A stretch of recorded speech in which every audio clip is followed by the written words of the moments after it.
My name is Scott M. Schmerlson, and I'm your school board member for Board District 3. And I proudly represent 110 schools across 20 San Fernando Valley communities.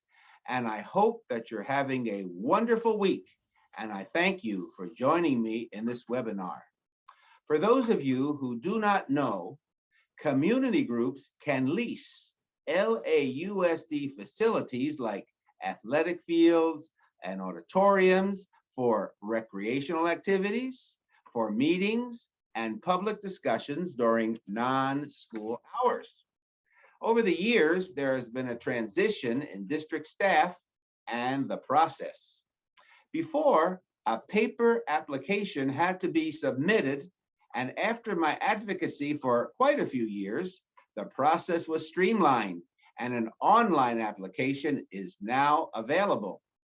Many do not know that this change occurred, and there has been some confusion about the new process. So, to respond to my constituents that reached out to me asking for clarity, I decided to host this informational webinar. So thank you to those who had submitted a question or a comment when registering for the event. Our speakers have done their best to include your answers to those questions in their presentation. First, we will have a presentation by district staff, and at the end, we will be taking a few questions from the participants. The following presenters are joining us today. Mr. Al Grazioli, the Director of Facilities, Real Estate and Asset Development. Mark Borison, the Real Estate Asset Manager. Nancy Vasquez, Realty Agent. Joseph Encarnacion, Insurance Coordinator, Division of Risk Management and Insurance Services. Tess Pineda, the Accounting Manager. Student Body Finance Support, Accounting and Disbursements Division. That's a long title, Tess.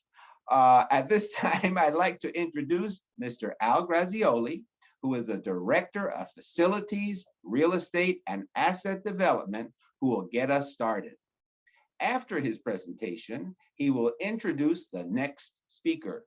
And throughout this webinar, district staff will include any important links or contact information in the chat box. With that, Mr. Grazioli, the floor is yours.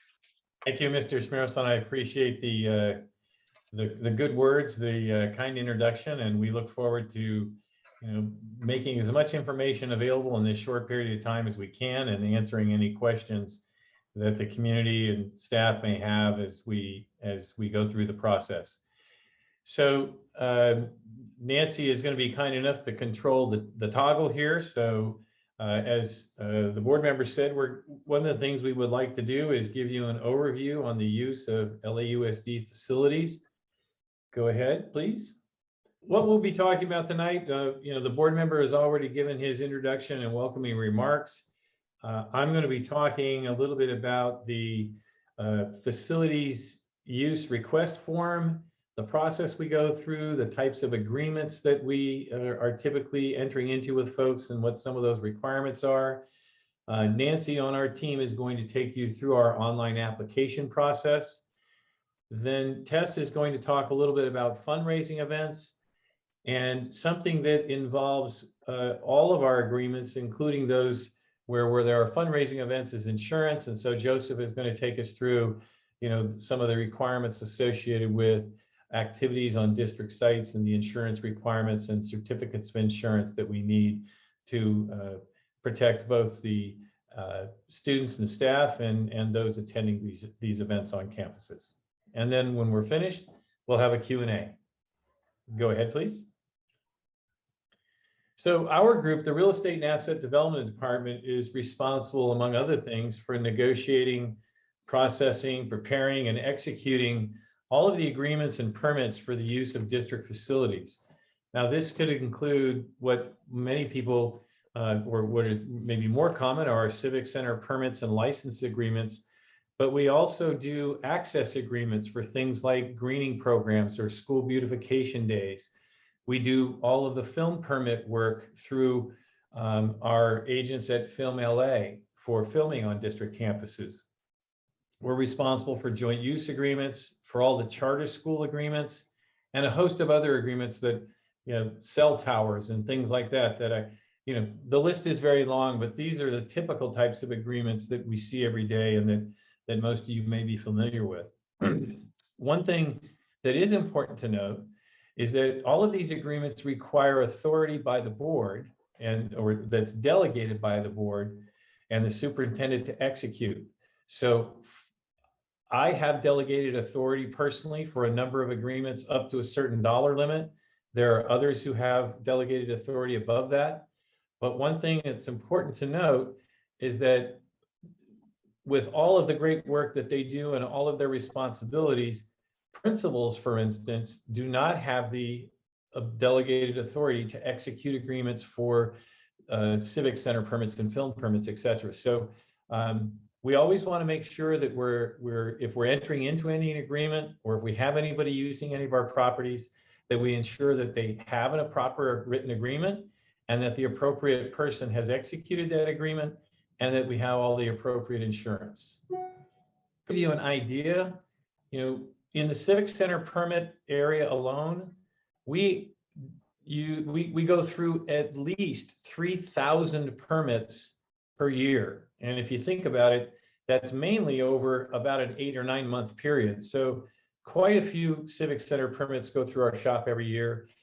In addition to that, we do over 1,000 short-term license agreements, and we probably have over 300 longer-term license agreements. And then we have over 600 film permits that we do on an annual basis. Film permits alone generates over $2.5 million to the district annually. So there's a lot of activity that goes through a very small team of people that are on our team that work really hard to make sure that we process these applications as quickly as possible. And as the board member said, one of the things that's really helped us and assisted in that effort is that we now have our application process fully online.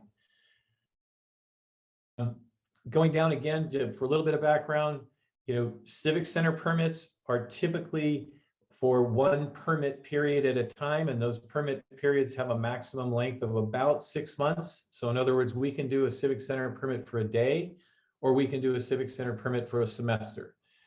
Our short-term license agreements are typically, and this is generally by statute, 30 days of use in any fiscal year. So June 1st through July 31st. And our longer term uses, we have the ability to execute and provide longer term license agreements, but those license agreements generally do require a notice of intent that has to be published. Some of you may also think of it like a RFP, or a request for proposal, and those take a lot longer to initiate before we can eventually execute the license agreement. But unless it's some sort of an extreme emergency or dire situation, we really don't or aren't allowed to do longer term license agreements for longer than 30 days in a fiscal year. And then of course our film permits vary in terms of their length. Hours of use are very similar between Civic Center and license agreements. Generally they're after school hours and on weekends. The turnaround time for the processing time for the applications, Civic Center actually takes the longest generally.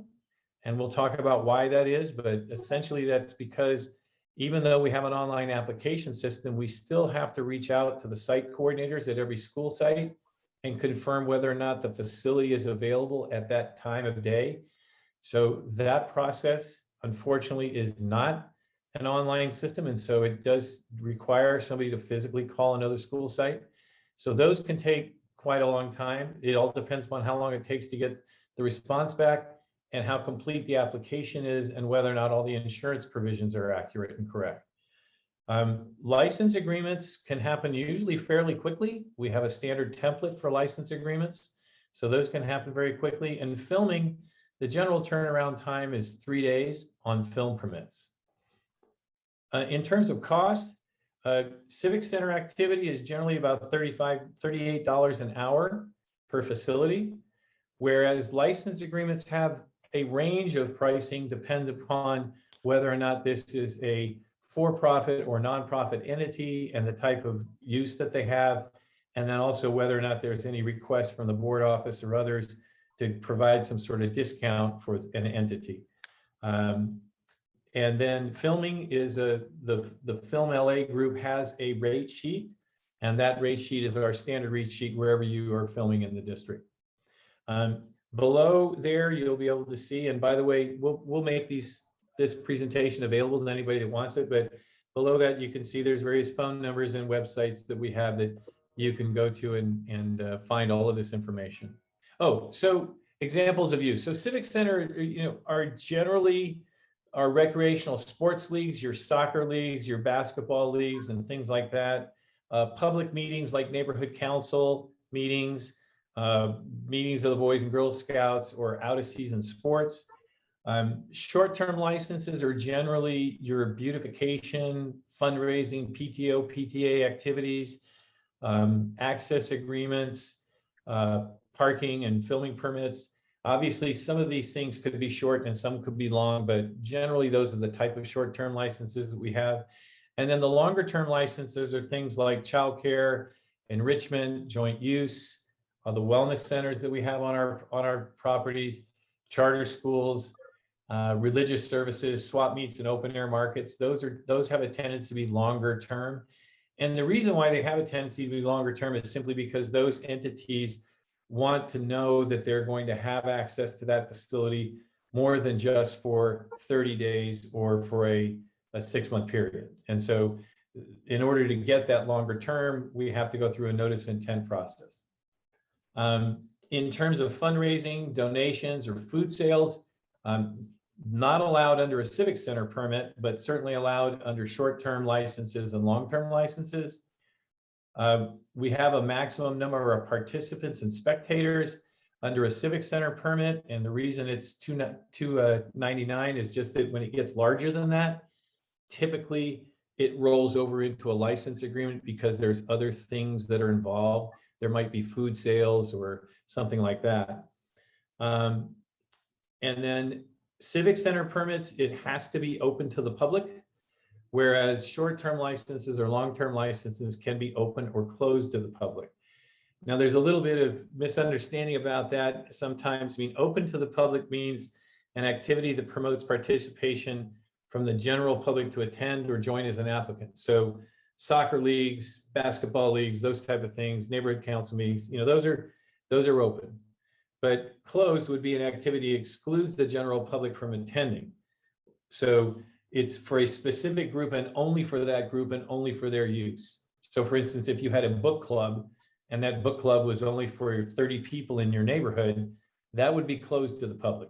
You're not inviting other people to come in. You're just looking for a place to hold your event. So those are some of the distinctions between those two. So there's various ways to apply depending upon what you're looking for, but this chart will show you that for a Civic Center permit, the online application website is here.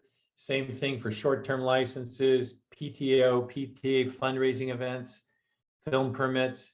So this gives you an idea, and this will be available to you of all the linkages that you need to go through this process for any one of these types of uses. In all cases, though, you will need a certificate of insurance. You will need a COVID addendum, at least for now. Maybe after the first of the year, things will change, but we still have a COVID addendum that's either embedded into the terms of the Civic Center permit, or it's a separate agreement. And then, of course, you're going to need all of your, risk management waivers and the facilities use form and a permit. So as the board member said, the good news is we now have an online facilities use application process that we use for Civic Center permits and short and long-term licenses. So Nancy's going to walk you through that process, but as was said, the difference now is in the past, you used to have to fill out an application that you printed out or picked up at a school, at the office, and then you had to handwrite it, you had to fill it out, you had to attach some paper to it, and you had to walk it into the office at Beaudry.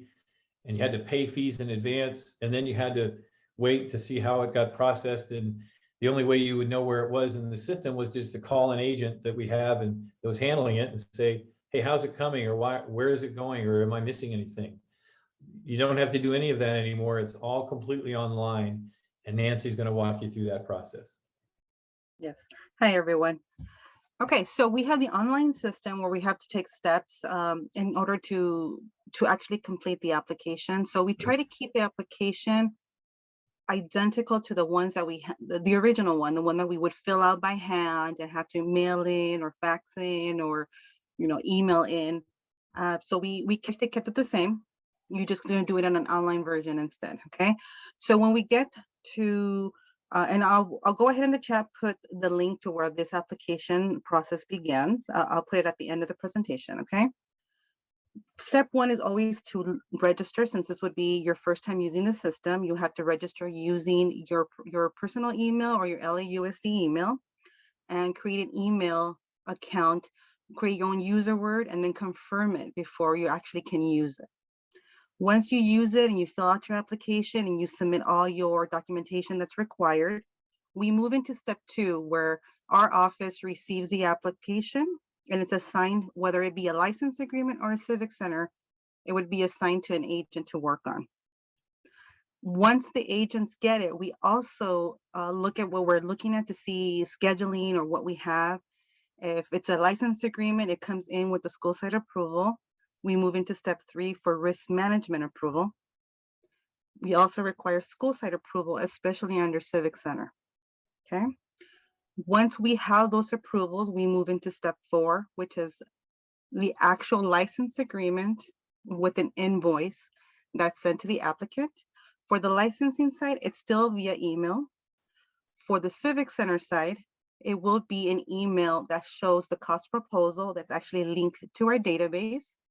And once confirmation happens from the applicant, once the applicant accepts the proposal, an invoice is automatically generated via email, as well as they have the ability to click a link that says view invoice, I believe. Okay. Once that takes place, then we do the payment. Once we receive our payment, then we move on to executing the final license agreement or issuing the permit itself. Nancy, may I just step in for one thing and say, Sure.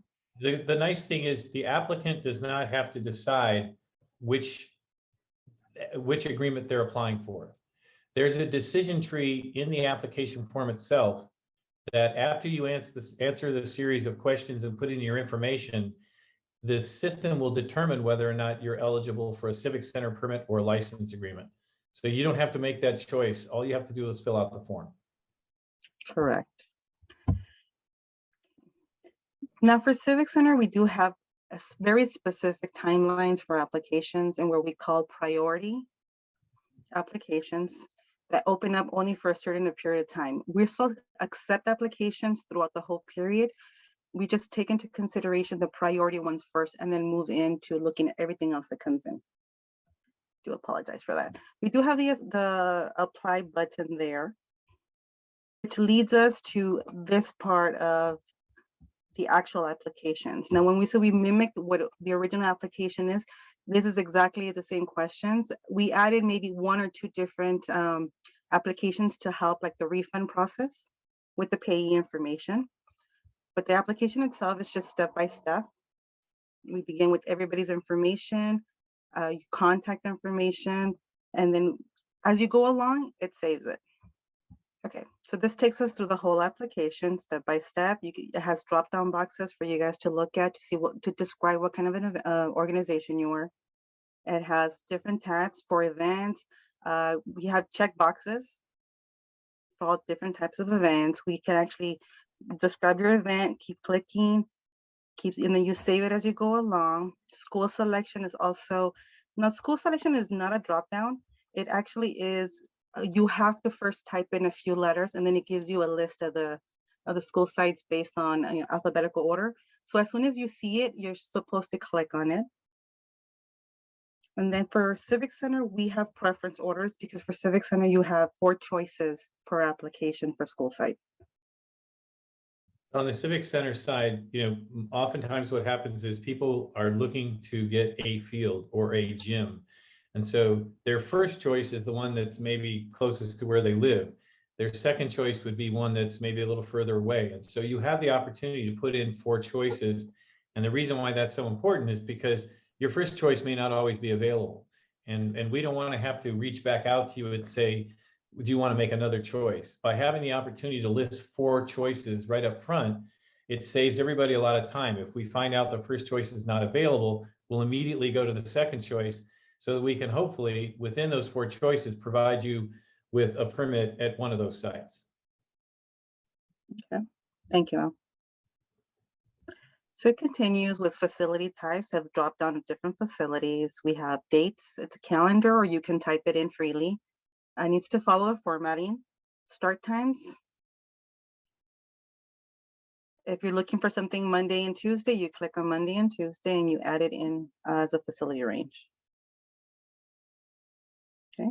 Now here it gives you it just shows you everything that you requested for you to have the ability to actually delete any dates that you might not need or want.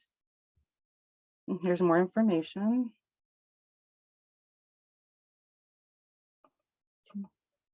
This one's very important. This is where you will upload your insurance certificate, your waivers, your facility use authorization form.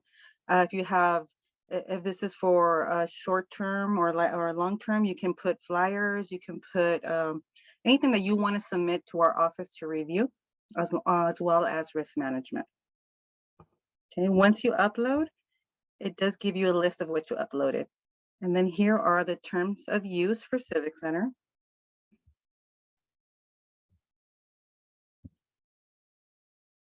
Okay, once you submit, we move into, sorry, I went all the way through.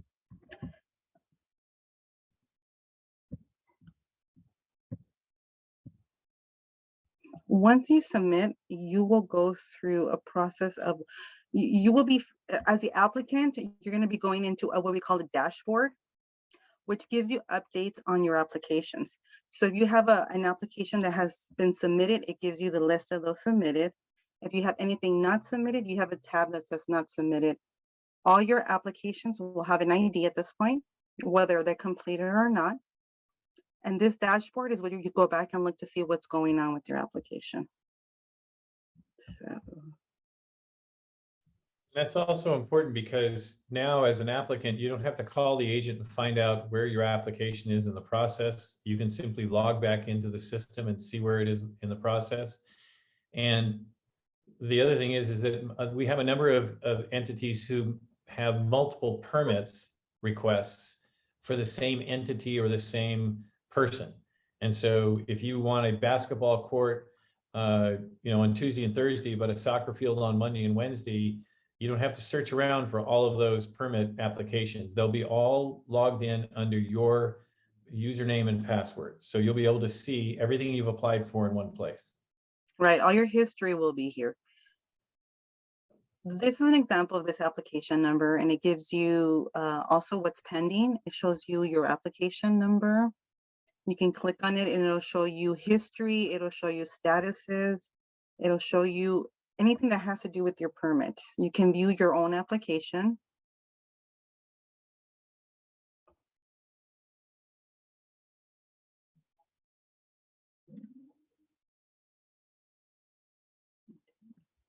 It shows you what's been updated.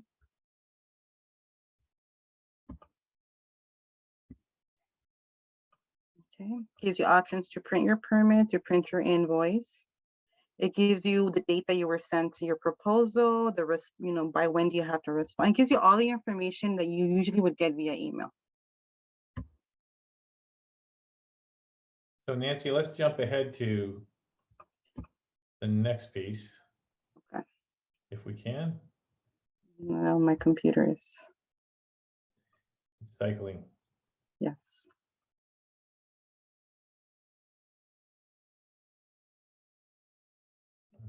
Yeah, Mr. Grazioli. The good thing about this is that people can watch this over and over and over again because it's been recorded, because I don't want people to think we're going too fast for them. You can watch this 100 times if you want till you finally get it. So don't worry. It's been recorded and you can look it up. So don't worry.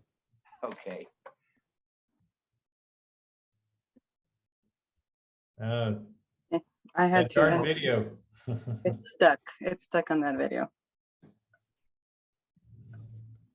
Do you want to close it and log and pull it back up again? I'm gonna have to. Okay.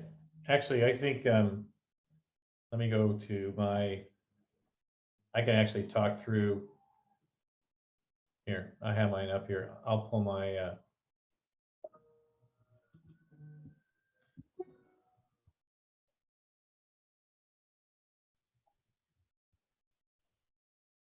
so let me go to, you know, what would have been one of the next slides while she's pulling that back up again. Unless I could share the screen, can I share? You should be able to. Let's see.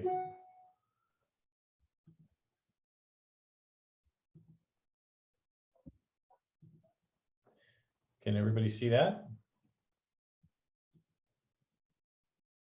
Can we all see that? Yeah, we got it now. Okay, good. Okay, so let me just go back.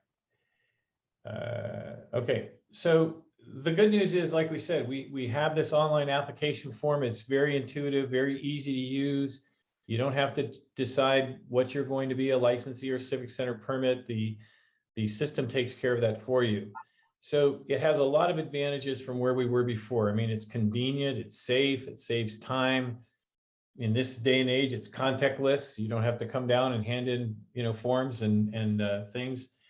You know, it's automated and gives you the ability to track your application on a real-time basis. And, you know, those real-time updates are important, and the permits are issued online with an embedded QR code.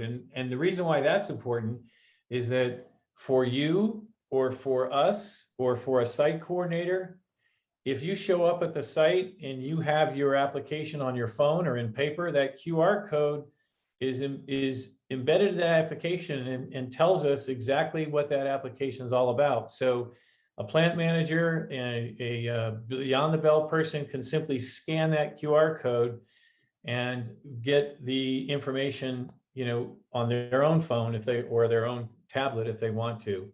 And I'll tell you that that's proven to be very effective, because we have found somebody who tried to manipulate the application and the QR code didn't match the application. So conceptually, if you can imagine, we had an application whose QR code said it was supposed to be a girls' soccer league, and there was a bunch of adult men running around playing soccer. So that permit was terminated because somebody literally tried to commit fraud on us. So we put in these checks and balances that we think are going to be really helpful for us all to manage the process. The other thing, though, that this also does is it gives us timely tracking and payment of refunds. So now, if you have an event that was canceled, and say you had an event that lasted 7 days, but one day was canceled, within the application itself, we can now go in and just cancel that one day and not have to cancel the whole permit, and it'll generate what the refund would be. And then we have the ability to know exactly how much the refund should be and get it paid back to the user. So that's important.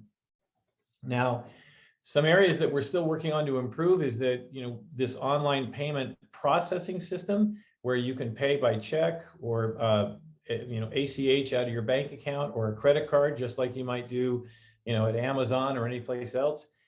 The district now has merchant banks that are available to it, and we are working feverishly to try and get that embedded into this so that you can now also make a payment online without having to do a check or money order anymore. The only other thing, though, or one of the other things that would really help us is if we could get a district-wide master calendar where all the schools, when all their functions were all on the same calendar. Because if that was available, we wouldn't need to reach out to the site coordinators anymore. We could simply look at the calendar, or frankly, we could let the program look at the calendar and say, if you wanted a gym on Tuesday night from 7 to 10 at a certain school, as long as that time at that gym was not blocked out, we wouldn't even have to make a phone call. You would just automatically be able to get your application and make your payment. So we're working on that. That's a little harder sell with all of our school communities and stakeholders, but we're hoping to get that sometime in the future. So a couple other things that I think we would be interesting to note. Civic Center permits. When we go through the process, we prioritize youth events over adults. I mean, after all, we serve kids first and foremost, and so kids get the first choice. If we have multiple applications for the same site and time, we put those applications into a lottery, and then we do the lottery, and whoever group comes up first, that's the group that will put, try and find the location for, confirm the permit for. To ensure fairness, the site coordinators are only approving the time of use, not the applicant.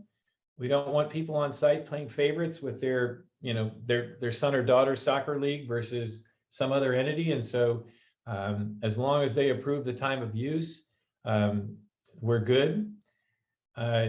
Civic Center permits are generally limited to groups where participants pay no more than $65 a month. Otherwise, they would fall into a license agreement. That's something that the board had adopted years ago. And we may have to look at raising that number a little bit, because I'm not sure anybody charges $65 anymore, but that's where we are today. And the other thing is, pardon me? It's actually $60. $60, sorry, $60 a month.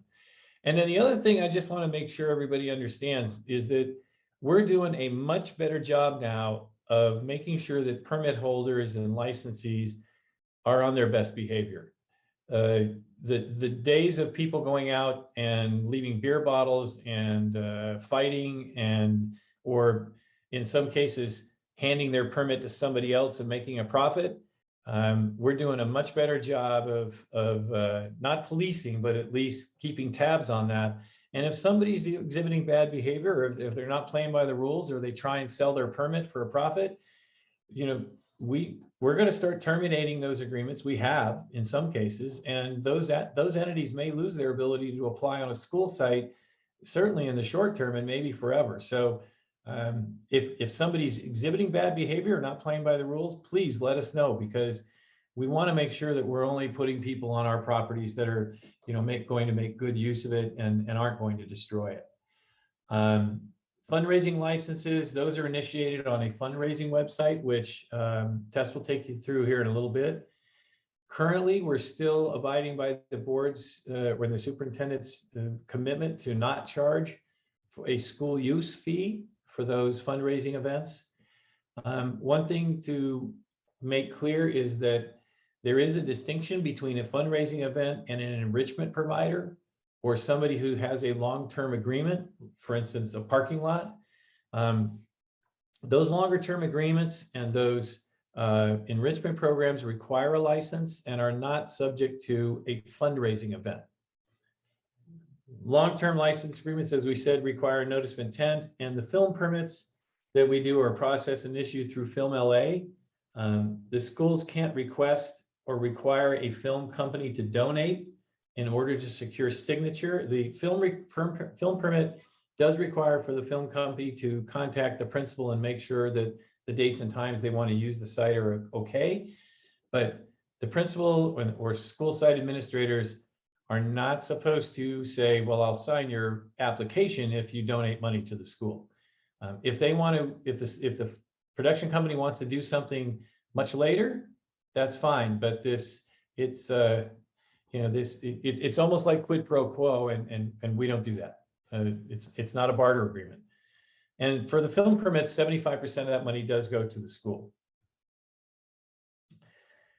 And I know people have questions about COVID requirements, just in general, and this is, I think, a pretty good snapshot of how we do it. Currently, anything that's happening on the school site during the day, like childcare and enrichment programs or our Prop 39 charter agreements, those entities have to follow whatever the rules and regulations and guidelines are that district staff and students would follow. If you're a Civic Center permit or a licensee who's doing something after hours, they're required to comply with the county requirements, but not the district requirement, because in some cases, the district requirements are more restrictive and certainly require a daily pass. And after hours, we don't really have the ability to kind of monitor daily pass and things. And the county has specific requirements for adult and youth use of school facilities and indoor and outdoor. So the licensees and Civic Center permittees are required to follow those requirements. And then for the film industry has a very rigorous set of COVID requirements and guidelines that they follow and have been for quite some time. And that's those are the requirements they follow when they're doing filming on site. So, Tess, would you like to go through your slide here? Yes, thank you, Mr. Gracioli. I'm Tess Pineda from Student Body Finance Section, Accounting and Disbursements Division.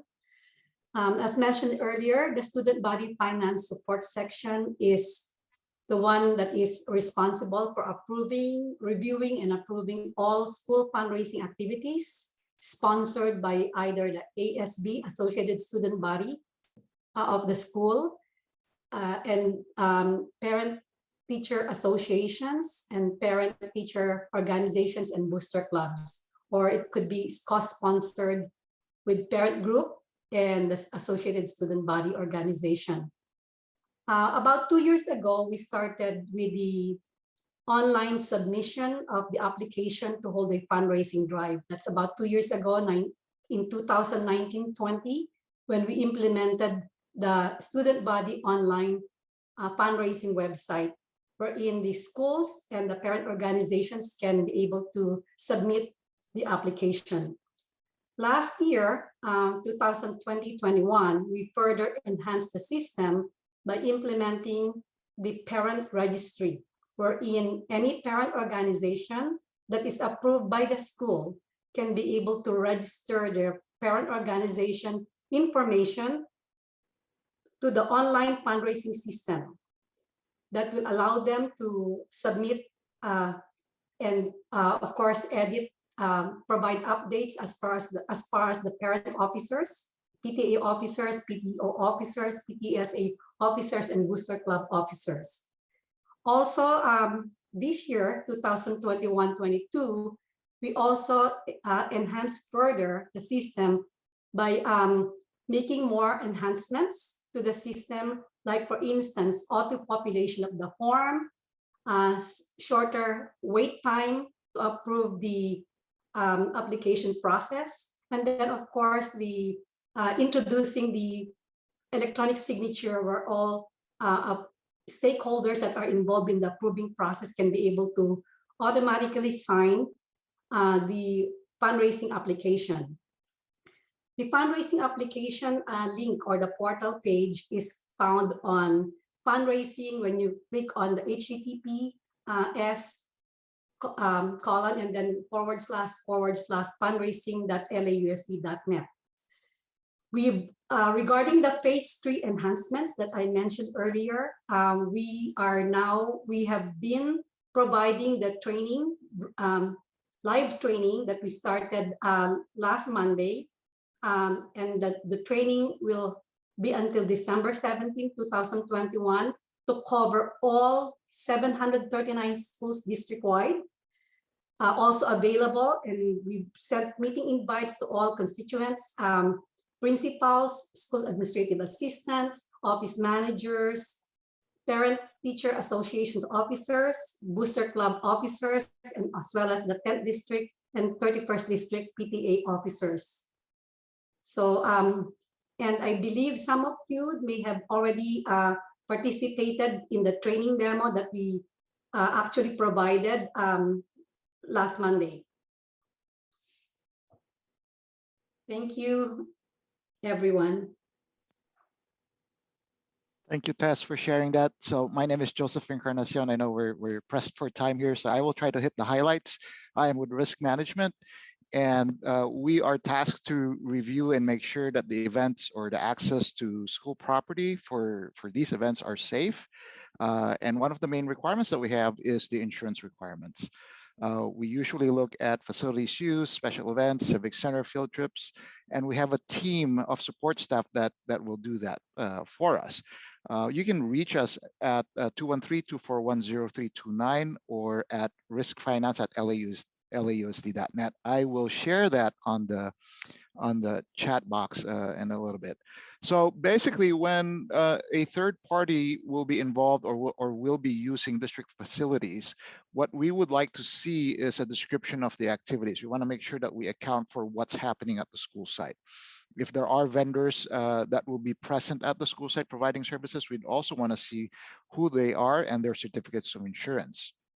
Now, the insurance coverages and limits vary by the type of use because they have different exposure levels, meaning what could happen could be more than another.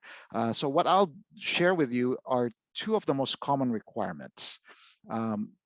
For us to, or for you to see what those different requirements are, you can go to specialevents.lausd.net and they will be highlighted there. Next page, please, Al. So one of the insurance requirements that we have is a standard insurance requirement. So this is for a meeting or for something very simple. We require, or the district requires, general liability at 1 million, 2 million. If there will be services provided to students under 18, we would like to see, or we would require, an abuse and molestation coverage. If vehicles will be used on campus or parked on campus, a commercial auto policy is required, and workers' compensation. So the next most popular use of our facilities are either athletic or sports related, mostly with the Civic Center. And now that provides a higher exposure of injury. So the limits of liability there are much, much higher, which is at $5 million. We did a study a while back on what that costs overall in the industry, and claims cost above $5 million. So, we are in line on what the requirements are. So similarly, if there are under 18 students, then abuse molestation is required. If parking is needed, a commercial auto policy is required. And if it's a corporation or a company that's on the premises, then we want to see workers' comp. The next slide, please, Al. So these two types of insurance requirements are evidenced in what we call a certificate of insurance, which is submitted along with the facilities use application through an upload. One of the key areas that we want to make sure is that the Los Angeles Unified School District and the Board of Education is added as an additional insured on those policies, and that will be reflected on a certificate of insurance. The easy way to do that is to make sure that you work with your broker early and provide them with the requirements, and they can give that to you relatively easily. Here's an example of a certificate of insurance. The top part will have the general information. The middle part will show the coverages that I talked about earlier, which is general liability, commercial auto on the left side. On the right side, we'll have those limits or numbers that we were looking at. The additional insured then will be described on the description box, or also on the certificate holder. So, a compliant certificate makes that our review process much easier. So having this up front, it'll go by really quickly. We don't have to go back and forth. One of the hurdles is if the certificate is not compliant, then that's when the back and forth waiting for the response takes a while. So a good rule of thumb is to make sure that you work with your broker. So in summary, looking for a description of activity, the vendor list and the certificates of insurance, and working with the vendor's insurance broker or your insurance broker would obviously speed things up. The insurance requirements webpage could be found at specialevents.lausd.net. That's all I have. I will go ahead and share the contact information in the chat. Thank you. Thank you, district leaders, for your information and helpful presentation. At this time, we'll be taking a few questions from our participants, and I will read off the questions. So presenters, you just feel free to jump in to respond. And here's the first question, and it says, what is the most common mistake people make when submitting the online application, and how can people avoid that? I'll take it, Al. Common mistakes is, one of the very common mistakes is open and close to the public. So for Civic Center, just so people understand, if you're close to the public, you no longer qualify for Civic Center. That's one of the main question that people miss, because everybody thinks if it's closed, they want nobody to, they want nobody to participate. They just misunderstand the question itself. So that's one of the main things that everybody misses on when it comes to Civic Center. And we're going to work on trying to put, like a little information button there where you can click on it and see the description, so that you don't run afoul of that.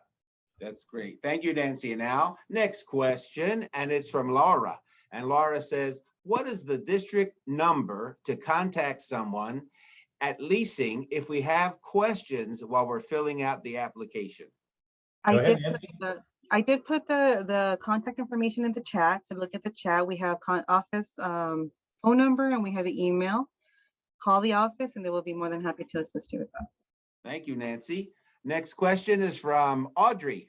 And Audrey says, is there any way after-school programs that are clearly for childcare for the kids could have a price break? Well, it's a great question. And let us say this. After school, in terms of licenses and Civic Center permits, is after 6 o'clock. So those very quickly, we have a bench of childcare providers like YMCA and STAR and others who are active on school campuses, who have been pre-approved, and we have a license agreement with them. We also have agreements with enrichment providers. Given the very difficult times that we're in right now, if an enrichment provider or a childcare provider reaches out to us and says, I'm struggling, I need some help, we have worked with those providers individually to reduce the amount that we charge them to be on campus. We do, in fairness, ask them to at least show us their books and records, so that if it turns around and all of a sudden things get great, they're not getting this really inexpensive deal. But we have worked with a number of the childcare and enrichment providers already, and if they are struggling, please have them reach out to our office. We'd like to work with them because we know how important it is to have those services on campus, particularly right now. Thank you. Thank you, Mr. Grazioli. Now from Joy. Oh, go I'm ahead. sorry. Go ahead, Mark. Go ahead. Al, we might want to mention, if there are enrichment providers now that would like to get on the bench, we are in the process of doing another request and creating a new space on the bench, so if they can send us their name or their organization's name, we'll put them on the list so they'll get notice of the new bench contract that comes out. Right. Thank you, Mark. Thank you. Thank you. Now we have a question from Joyce. And Joyce said, is there a plan to waive fees for PTA, PTO, and boosters when they lease their own school? These groups already struggle to raise funds to pay for the use of the schools we are supporting. It seems counterproductive. Well, right now, PTAs, PTOs, their school use fee is waived right now. So if they feel they're being charged for something where they shouldn't, they should get a hold of us. But if you have a movie night as a fundraiser, you're not charged a school use fee. Okay, good information. Thank you so much. Now from Jenna. Jenna says, what process does independent charters have to go through since they're not on the website? Well, charter schools, the school district is required by law to make available space at our classrooms available to charter schools. That's under Proposition 39. And so as internally, the most common way that a charter school co-locates on a district campus is through Prop 39. So right around this time of the year, the charter school organizations will make requests of space at district schools. The charter school division will go through that request and match it up with where we have available space. And in the spring, they are provided proposals of where those, where they can match up and co-locate. And so If they accept those proposals, then our organization in real estate actually executes the agreements for those charter schools to operate on school sites. Okay, thank you, Mr. Grazioli. Next is from Laurie. And Laurie says, is the online system in use now, or is it starting after winter break? I am in the middle of a license agreement right now, and I don't think this is being used yet. The answer to your question is it not only is it in use, it's been in use for several months. So if you're having a problem with the system or something, please, again, reach out to our team. They'll be more than happy to help you. Great info. Thank you, Mr. Grazioli. Now from Yun. Yun says, how do parent groups learn about the fundraising workshops that Ms. Pineda mentioned? Okay, let me address that one, Mr. Smelson. Meeting invite was sent to all schools, principals, SAA. So in order to be able to register someone, I can send the meeting invite.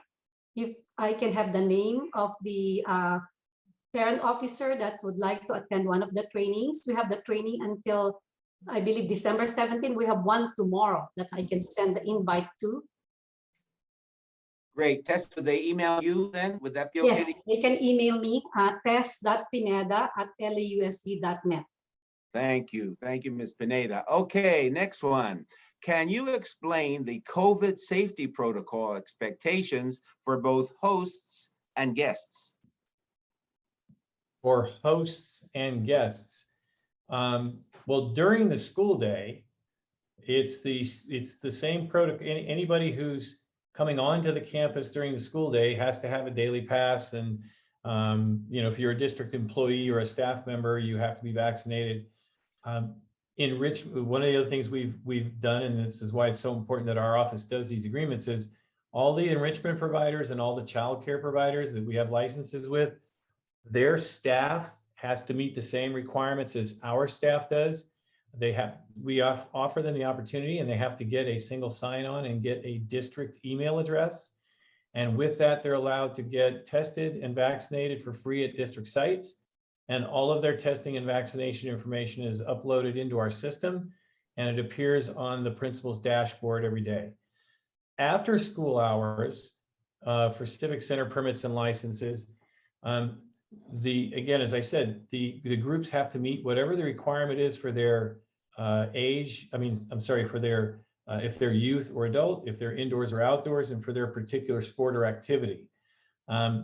Frankly, we don't have the staffing to be able to go out to every single Civic Center permit. You saw we do thousands every year. So we don't have the staff to police that. But they are required to follow those guidelines. Thank you, Mr. Grazioli. Okay, next one is from Gloria. And Gloria says, is it mandatory to have your site be used for voting purposes? Yes, the district and the county have a very good cooperative working relationship when it comes to vote centers. But the district is obligated by law to provide their facilities to the county for voting. Now, we've had a great relationship. They usually send us a list of sites in advance of in fact, we're operating on it right now with them. We're working on voting centers for next spring's elections. So we do everything we can to work with them to make sure that the sites that they'd like to have, we can give them. Sometimes those sites, they ask for a room that maybe is a COVID testing facility. In previous times, it might've been a grab and go facility. So they've been pretty flexible at working with us, but we don't have the ability to just flat out say no. We're required by law to make our facilities available for voting. Okay, thank you, Mr. Grazioli. Next is from Yael. And Yael says, would they charge a school use fee for a snack shack done by PTO? If you're having a one-time food event, and Nancy and Mark, jump in here if I'm wrong, but if you're having a food truck one night and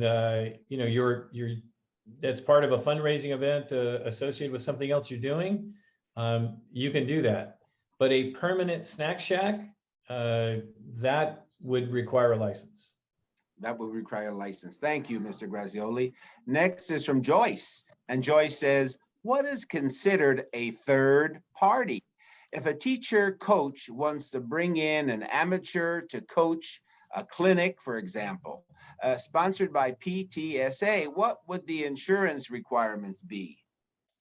Well, you have a two-part question there. I'll let Joseph answer the insurance requirement part, but in terms of the other, we've made it clear to our folks in athletics that if a coach has a clinic for its players at its school, those don't require a license. They don't require a permit. They're simply put on the calendar as a school activity. If that coach has a clinic for more than just their players, for players from other schools, and particularly if those players are also having, and their parents are paying that coach for that clinic, that is not a school-sponsored activity, and that does require a license. And then Joseph, you can explain the insurance associated with that. Right. So along with the athletic aspect of it, the general insurance requirements for athletics does apply. So that would be a $5 million liability requirement. And I just like to tack on what Al said, because the exposure is much more when it's a third party that we're looking at. So thank you. But I think again, if it's just the coach and his or her team, there's no separate insurance that's required because that's a school-sponsored event. It's just like anything else they do on the campus every day. It's only when they start charging for it and then they have more than just the students on that in that school that are on the volleyball team, for instance, or the baseball team. Okay, thank you, Mr. Gracioli, and thank you, Mr. Encarnacion. Next, we have Carol, and Carol says, students do COVID testing on campus. Can the PTO routine parent volunteers use COVID testing available on campus? Can volunteers be using the testing on campus? That's a good question. It's really one that we should direct over to our COVID response team and our friends in in the medical side of the house. I wouldn't want to volunteer my thoughts on that. I get accused of practicing law and architecture without a license. I don't practice medicine without a license. So, Mr. Grazioli, a number where they would call for that answer, do you think? Joseph, Al, if they want to email me, they can email me and I'll find out. Yeah. Tell us your email, Mr. Borison. cp-mark.borison, that's BORISON at LAUSD.net. Okay. And you can post it in the chat too, Mark. Yeah. Yep. Okay, this is going to be our last question, and it is from Ellen. Ellen says, if PTSA wants to do an outdoor movie night, do they need to fill out that form? Well, if they're doing an outdoor movie night, that's probably going to be a fundraiser, and Tess, that would come in through your portal, correct? Yes. Yes, it will come through our portal, the online fundraising portal. So there is a form they fill out, right, Tess? The submission is an online submission. I can walk someone in the process, or you can attend one of our trainings. We have more trainings that are coming up. We have two tomorrow, and then two again on Friday, and then two again on Monday, and two again on Wednesday next week. Thank you, Tessa. We know your email, tess.pineda@lausd.net. Thank you. Thank you. Okay, that was our last question. I mean, my goodness. I just want to thank you so much, all of you, all of our presenters, for supporting me in this webinar, and especially right now when many of our district leaders are working such long hours to support many critical initiatives so we can keep our students coming to school and our staff in school and our families safe without having to close our schools. So I'd like to thank our interpreters so hard So hard workers. Thank you. Thank you, interpreters. And translating certain words is not very easy. And you did the whole webinar. So I appreciate all that you do, translators. Lastly, I want to thank the participants for joining us today. I hope you learned something today and that the permit process under various district categories was clarified for all of your questions answered. And again, just like I'm going to have to do, a recording of the webinar will be available on my website and YouTube page, and we'll send an email to everyone once it's available. Enjoy the rest of your evening, stay safe, and thanks a million for helping the parents. Thank you so much.